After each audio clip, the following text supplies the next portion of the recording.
Hello and welcome to this short presentation on 10 Tudor Queens, the powers behind the throne.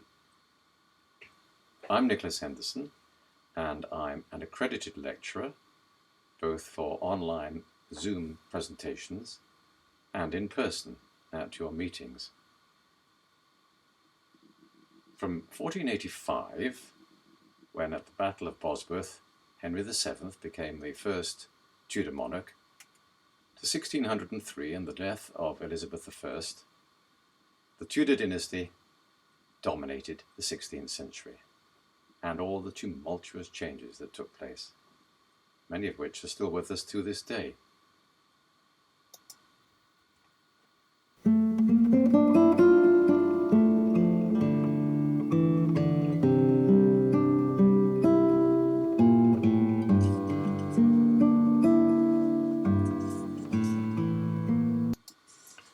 The first of our queens is Elizabeth of York, daughter of Edward IV and Elizabeth Woodville.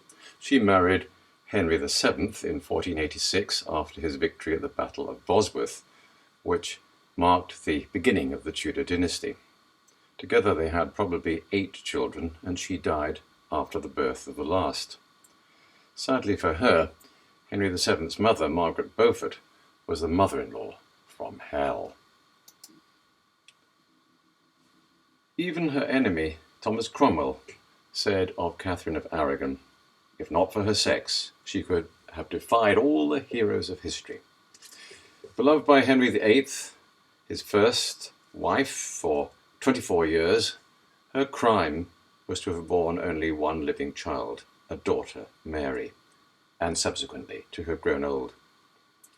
She never accepted Henry's desire for a divorce, and immensely popular with the people, she fought him on what became known as the Great Matter until her death.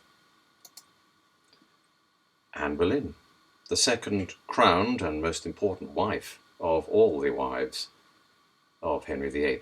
She was a powerful religious and political figure, sophisticated, educated in the French court. She captured men's heart. Henry's desire to marry her precipitated the break with Rome and the beginnings of the English Reformation. Eventually she was executed on trumped-up charges of treason and incest. But her surviving child Elizabeth would go on to be one of England's greatest monarchs. Anne's ghost is said to haunt the Tower of London. Jane Seymour, third wife. As Queen Consort, she was never crowned.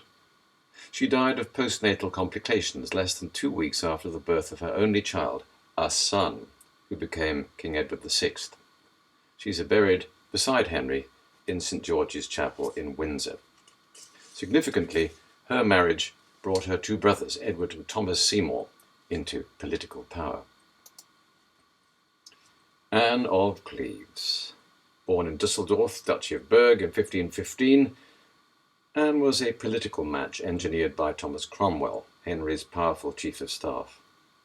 She was rejected by Henry, who took a dislike to her, not least after a disastrous wedding night.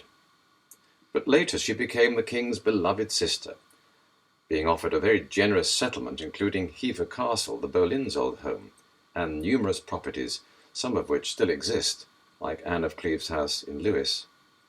And she went on to outlive all the other wives. Catherine Howard was the 5th wife, first cousin of Anne Boleyn, first cousin once removed of what would be later Queen Elizabeth I. She was also the second cousin of Jane Seymour. Henry liked to keep things in the family. Henry was besotted with this young girl, but unfortunately she came with a past, including a pre-contract marriage to a Thomas Culpeper, one of Henry's favourites. In 1541, Thomas Cranmer, the Archbishop of Canterbury, broke the news to Henry of Catherine's adultery with Culpeper. She was arrested, and the Archbishop told to interrogate her. He reported, I found her in such a lamentable and state with heaviness as I saw no creature, so that it would have pitied any man's heart to have looked upon her. She was, of course, inevitably executed, 13th of February, 1542.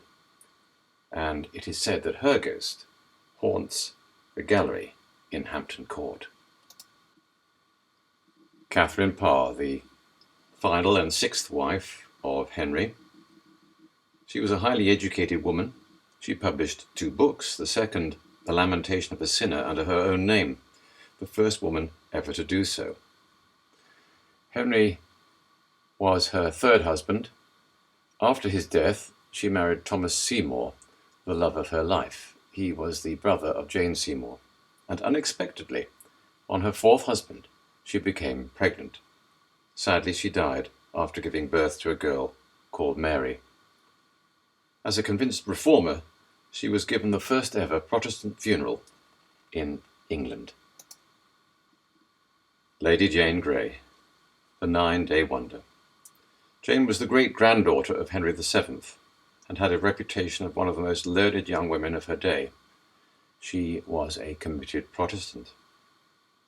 In May 1553, she married under duress Lord Guildford Dudley, a younger son of the chief minister, John Dudley, Duke of Northumberland.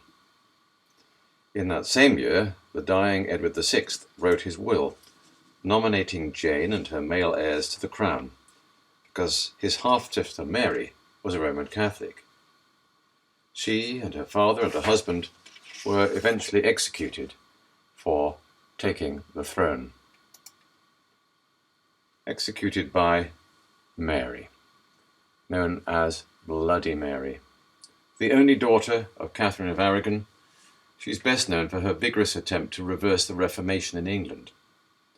During her reign, over 280 Protestant dissenters were burned at the stake. In 1554, she married Philip of Spain in a deeply unpopular union, and despite 2 false pregnancies, produced no heir.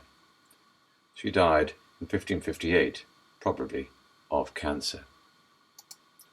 Her death brought us to the last and the greatest of the Tudor Queens, Elizabeth I, daughter of Anne Boleyn.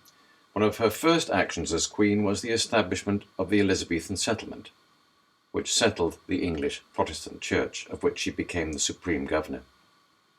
She depended heavily on a group of trusted advisers led by William Cecil, 1st Baron of Burghley, and her reign oversaw a profound change in the world of literature, seafaring, and the beginnings of empire. The country was frequently threatened by continental Catholic powers, famously the Spanish Armada, defeated by a combination of English harassment and stormy weather. Elizabeth didn't marry and became revered as the Virgin Queen. I hope you've enjoyed this series on the 10 Queens. The talks are available, of course, in far more detail. They are amusing, they are educative and surprising, and I'll always be pleased to give them, should you want me. There are some details following in the next slide.